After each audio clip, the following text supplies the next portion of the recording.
Hello, everybody, and welcome to today's episode of Fit Chicks Chat. My name is Laura Jackson. And I'm Amanda Quinn. I'm struggling with my lighting. Oh, no worries.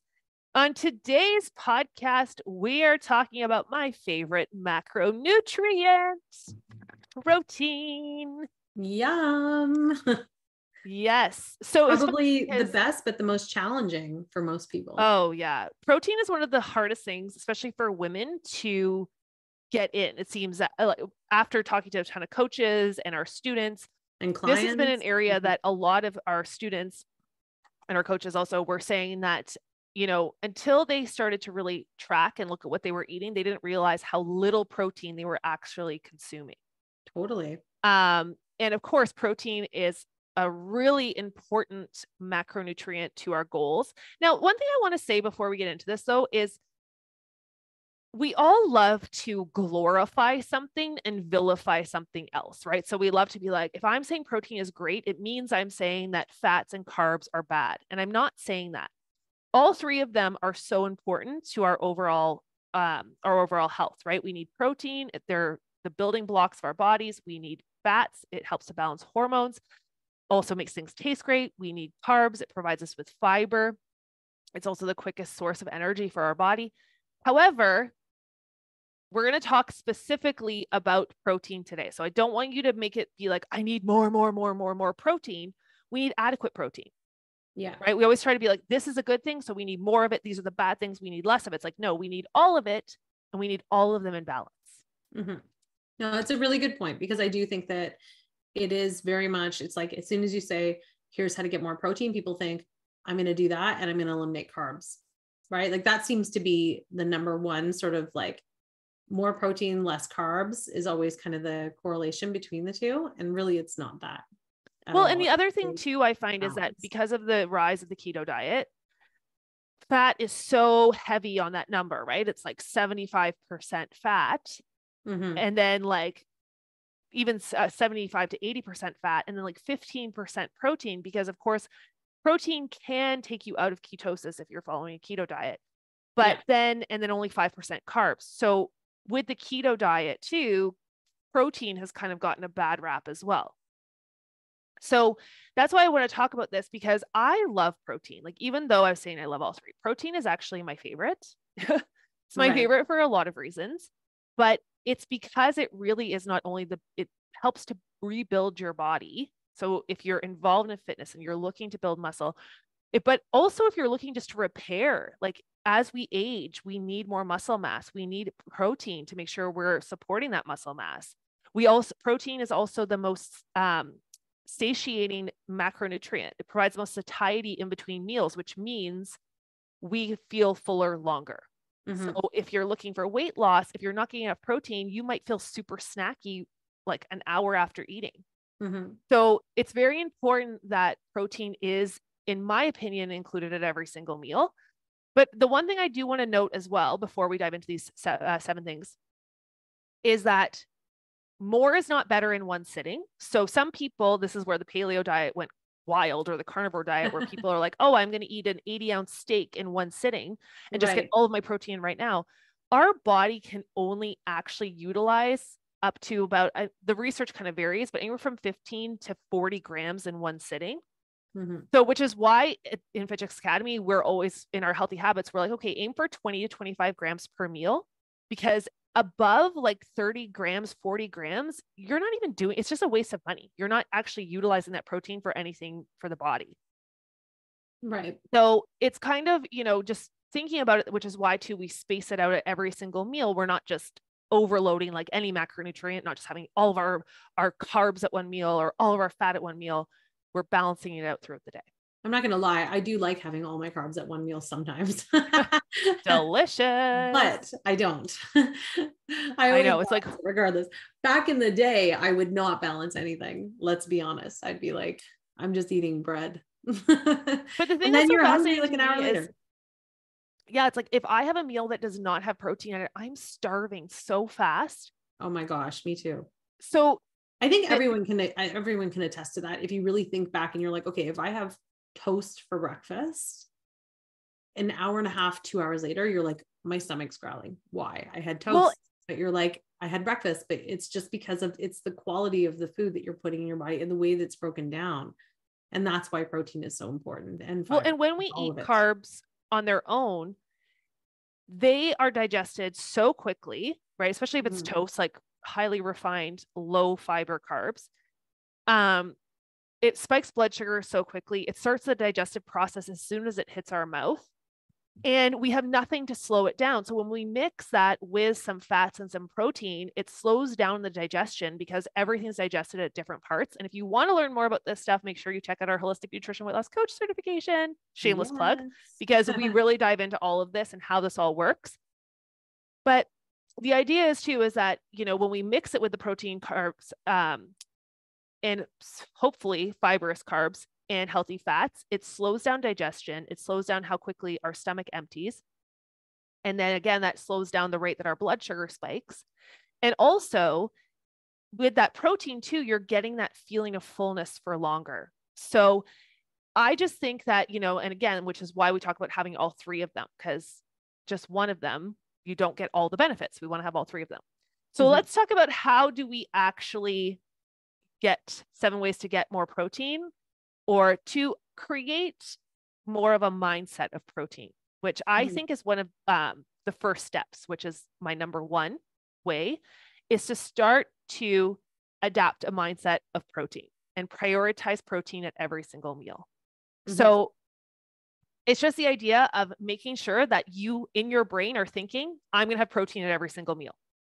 Yeah. That's the first thing to do. And it will change everything.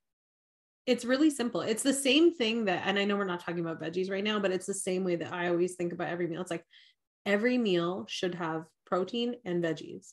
And then whatever else, if there's something else added, that's cool. But those are like my main things that I think about. It's like there needs to be protein, there needs to be veggies. And usually my protein is cooked in some sort of olive oil or something, or butter. So it's got like the fats, but that's really like, that's how I prioritize all meals. Every meal is like protein, veggies. Well, and this is what makes it so simple, is like, if you already know, so, if you're watching somebody make food selections who doesn't have any kind of guiding light as to how to build a meal, which is why our complete and 3 rule, protein, fiber, and healthy fat, is kind of our little map when you're building meals, is they just tend to think, oh, what am I in the mood for? Right? Which then leaves us up in the moment to decide what we want to eat. And we've talked a lot about how the brain works and how our bodies work. And we're driven to seek pleasure, avoid pain, and put in the least amount of effort. So if we're looking for foods that are in line with that, they're probably really highly refined, give a great dopamine hit in our brain. So those are things like sugar and starch, right? Yeah. Refined sugars, refined starches. And then, of course, putting in the least amount of effort as possible, they're probably fast food, whether it be very easy to grab or make or go through the drive-through, right? So if you don't have a guiding light, you're kind of like, okay, what am I in the mood for? And then usually what you're in the mood for is not something that's in line with your goals. So if you know already, even if you haven't cooked your meal, but you're like, okay, I'm going to have a protein and veggies and some healthy fat. I'm going to have a protein of fiber and some healthy fat. It's kind of like, okay, what protein do I want? Oh, I'm in the mood for eggs. Oh, I'm in the mood for quinoa. Oh, I'm in the mood for turkey. Right? Like it gives you that. Then you're like, okay, well, what veggies do I want with that? Do I want to do a wrap? Do I want to do a salad? Do I want to do, some sort of like veggie sticks on the side, whatever it is. And it starts to give you a place to direct your brain, which is one of the biggest battles out of all of this. And it's the same thing with even meal prepping too, right? Is prioritizing protein. Like, because for me, it's not even like, what am I in the mood for? Because I'm usually not super in the mood for proteins, but I want to eat them at every meal. So for me, it's about prioritizing when I'm meal prepping, being like, what meats can I pre-cook, like turkey burgers or ground chicken or things like that I can have in the fridge ready to go, so that it's already there. And it's not even a question, then it's just super easy. It's like, that's what I eat. That's what I'm eating. It's already there. And it's so important, but it's important to have the proteins, because I find like those are the things that take the longest. At least for me to cook. Well, yeah. And to cook them, they usually do. If you're eating animal-based proteins, you've got to prepare them, right? Which requires heat and cooking. So that's, having said that, that's very important to think of. So like the first thing though, our number one way to get more protein is to adapt a mindset of protein. You're gonna have protein at every single meal. The second thing is to make sure, even though you're going to have it with every single meal, but really make sure your first meal is really focused around getting protein in. Mm-hmm. This is really important, especially, and also to stay away from sweet breakfasts is another thing. So if you're having your protein, let's say you're having like protein pancakes with banana, have that for a snack as opposed to for the breakfast. There's been a lot of studies that show when you start the day with sweet too, even if you're pairing it with protein, it's going to spike blood sugar more and cause cravings more throughout the day. So if we can have a savory protein breakfast, right? So something like if you think about an omelet, like eggs in an omelet, even if you're having like Greek yogurt, but you're doing it with low glycemic berries, like, you know, raspberries, blackberries that are low sugar, and maybe some chia seeds in there, some nuts, that kind of thing. But it's really going to help to regulate your appetite throughout the day and also really take away from those blood sugar spikes that are going to could kick off a whole day of not feeling good, bad choices, all of that stuff. Even just like cravings, right? Like 100%. Just being like, oh, you get that like 3 o'clock slump and stuff, but it could be because that thing kickstarted it. So it's like really just important to have it so that if you're going to have the sweet, maybe have it at 3 o'clock, have the protein pancakes at 3 o'clock, as opposed to in the very first thing in the morning. It totally makes sense. And again, it just goes back to what we were talking about earlier. It's like, don't just have the toast for breakfast, because the toast is not going to satisfy you. It's not going to keep you full. It's not going to help with your blood sugar. So really just thinking about what is it that I can have for myself to be able to set my day up for success. Yeah. So savory protein, good amount of protein with your first meal of the day. Mm-hmm.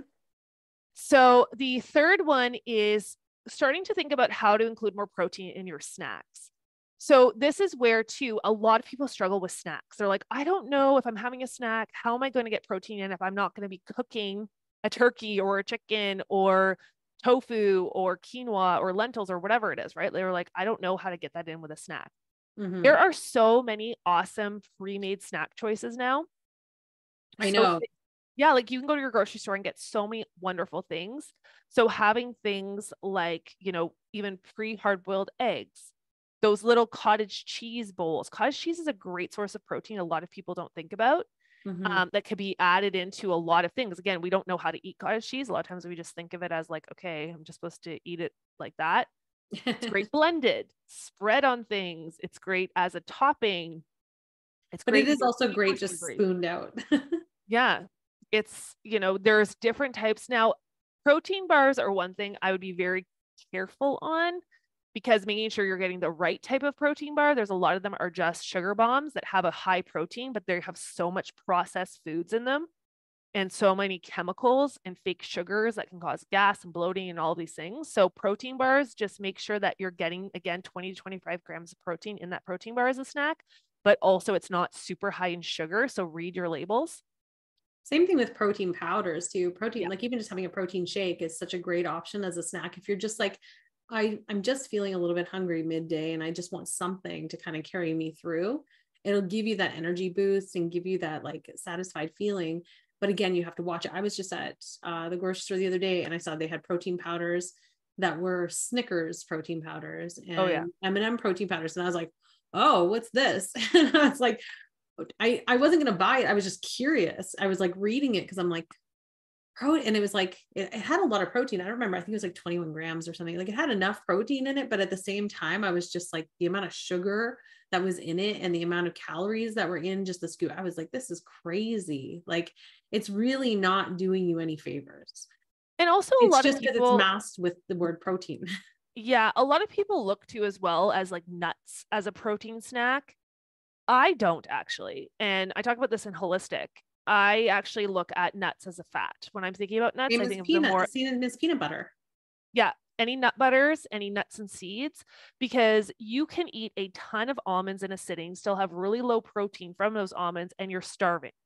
Right. Mm-hmm. So, and there are tons of calories and very high in fat. So if weight loss is your goal, that's something you want to avoid. But I would look at it as if you're going to have like a little bit of nuts with maybe some sort of like jerky, like beef jerky, turkey jerky, you know, some different types of, if you wanted to do, let's say some sort of like a tofu, like they have different, they're like little packages that just have a little amount of, you know, snacky things in them that are Oh, the mixed together, like combos. cheese, and they have some nuts, and You then don't they even have some, understand how much we love those combos in my house. They're yeah, so there's a great. little I like, buy them for my husband for his drives because he sometimes has to go away for work for like long trips. And so I buy them because they're just a great little, it's just like a little bit of nuts, some cheese, some like dried fruit or whatever, but it's like, I buy them those, and I buy them the meat and cheese packs. They have like snack packs that are like salami and cheese. I don't know. I don't eat that, but he yeah, does. they even have those But it's little, great. now they have those little single serve with the pull tops of like tuna, salmon. Yeah. Like there's so many different options now that are really grab and go, because we have to be, which is one of the things I'm going to talk about later, so I don't want to fast track it, but we have to think about these things. We have to make sure it's in line with our lifestyle, that it's not like, oh, I've got to create this big protein, snack. And you're like, okay, I'm running out the door, going to pick up the kids from school. I don't have time. I'm starving. You know what I mean? Like Yeah. you've got to make sure you have things that are actually going to be doable and for your life. Mm-hmm. Which leads me to number 4 and 5. We're doing these as one. Plan for protein packed lunches, as well as incorporating proteins in salads. So these are two things that I think, again, we just talked about having a really savory protein breakfast, making sure you're getting adequate protein. I think that lunches are still really challenging for people because a lot of people are eating lunch out, like at work, or they don't have a lot of time to cook. Right. So things like we were just talking about, like doing a salad, buying a pre-bagged salad and throwing in some of that tuna as a great protein source. Or if you're going into to the grocery store, let's say you're at work and you walk over to a restaurant, making sure you're having some chicken breast or beef or a vegetarian protein source to add into your salads. It's just a really great way you can get a lot of veggies in. Salads are so easy for lunch. You could do them hot salads, cold salads. You could do them lettuce-based, broccoli-based, cauliflower-based. There's so much variety in there, and protein pairs so well with salads. When I used to work in the office, like before we started Fit Chicks, this is way back in the day. This is my actual go-to was I would pre-cook chicken breasts. I would put them into individual containers in the fridge. This is back when I lived with Melissa, with her friend. This is like way back in the day, but I still remember this because it was like my biggest hack. And I would just buy 7 bags or 5 bags, like one for every day of the week. And I would buy the bag salad, this one particular salad that I loved. And I would literally just bring the whole bag, and I would have the chicken already in a container. And then I would just pour some of the salad in, mix it in. I would just keep like pouring it in and just keep eating out of the same container. And it was just so easy. It was so simple. And I ate it every day because I don't get bored with the same food every day. That's like a little known fact about me. I can just eat the same thing nonstop, as long as it's good for me and I like it. But yeah, it was just such an easy hack because it was like, I didn't have to think about it. I never had to think about anything. I don't want to think about my lunches. I want it to just be easy and done. And I just take it and I eat it and it's good and it fills me up and I'm great. And I think a lot of people still equate salads just with like a boring old iceberg or romaine lettuce salad. And it could be, I make a ton of pre-made salads at my house where I buy pre-made salads, but I also make a ton from pre-made salads where I make my own one. My son loves it. It's with, I make quinoa. I do chickpeas in it. I use bags of the kale slaw. I make my own dressing. I add some nuts and seeds in it. And it's like, because of the kale slaw, the fibrousness of it, it can sit and it's really easy to transport. Whereas if you already have like a salad that, it's like lettucey, it can get really mulchy and gross. So this way, it stays really crunchy. It's like the salads you get from the deli, but everything that's going into it. You know that you've got good quality fats with with the quinoa and the chickpeas. It's already a great source of protein. If you want to add in a little bit more of animal-based protein, you can as well. And it's just thinking outside the box for your salads. But there's so much like a protein packed lunch and salads. Like I said, there's so many different varieties of hot or cold salads that you could do. Get on the Googles and Google high protein salads. And you're going to find so many amazing things that you can make and experiment with that are not hard and that will save you so much time. Totally. And then the next one is to experiment with plant-based proteins. So I just gave some ideas, but a lot of times if you are a meat eater, we get so focused on like, okay, I've got to get my protein in, and we're thinking it has to be from an animal source. So like beef, pork, chicken, turkey, shrimp, fish, salmon, like all of those things, right? We think that it has to be from that source. But there are so many great plant-based proteins out there in the forms of beans and legumes. You can get protein from brown rice. You can get protein from quinoa. There is a big surge in a lot of these fake plant-based foods, which are usually highly made from soy. Like the Frankenfoods. Yeah. And for women, excess soy can be very disruptive to our hormones. So you have to be really careful if you are a vegan or vegetarian, you're consuming those. But things like tempeh, which is a fermented tofu, in moderation, it's easier digestible. Again, just really kind of looking at those products as they're processed foods. So trying to get more from natural sources. Definitely. I know that tempeh used to be one of my favorite things as well. I used to like to just eat it. I used to like to eat it just as a snack. And I would pan sear it and then just have it. Do you remember? It was when we lived together. And I used to always have it in the fridge. It's delicious. And just eat it like strips of bacon, but it was tempeh. Yeah. And the last one is to be prepared. So this just goes back to everything we've kind of talked about here, is that making any nutritional change is a challenge. And it's even more of a challenge if you have not prepared in advance. So, which is where too, it's not saying you have to meal prep or batch cook. Some people hate cooking. This was actually one of the questions on one of my last application calls for Holistic. They were saying, I have these clients who hate cooking. What am I supposed to do? And just remembering there's a lot of different options out there. Now, if finances are in the equation, they will be more expensive because you're going to have to pay for the time it takes to pre-prep it, whether it be pre-prepped in the grocery store, you're buying things that are already cooked, you're buying things that are already jerkied, dehydrated, you're buying things that are already pre-cut. Like all of those things will increase the price. So you have to be aware of that. But if you know it's the difference between, okay, I'm not going to eat nutritionally dense, I'm not going to get my protein in, or I'm going to pay a little bit more, that might be something you need to consider moving some finances around, I think, personally. But also being prepared, making sure you've got those snacks on hand that you can grab and go. Also, if you're meal prepping, things that are amazing are the Instant Pot, especially if you're cooking things like meats. You could put a whole chicken in there, 6 minutes per pound. Just turn it on, and then you've got a whole chicken that you can shred and use throughout the week. You can do, again, you can buy pre-bought legumes, beans, but you also can cook them in the Instant Pot or in just stovetop.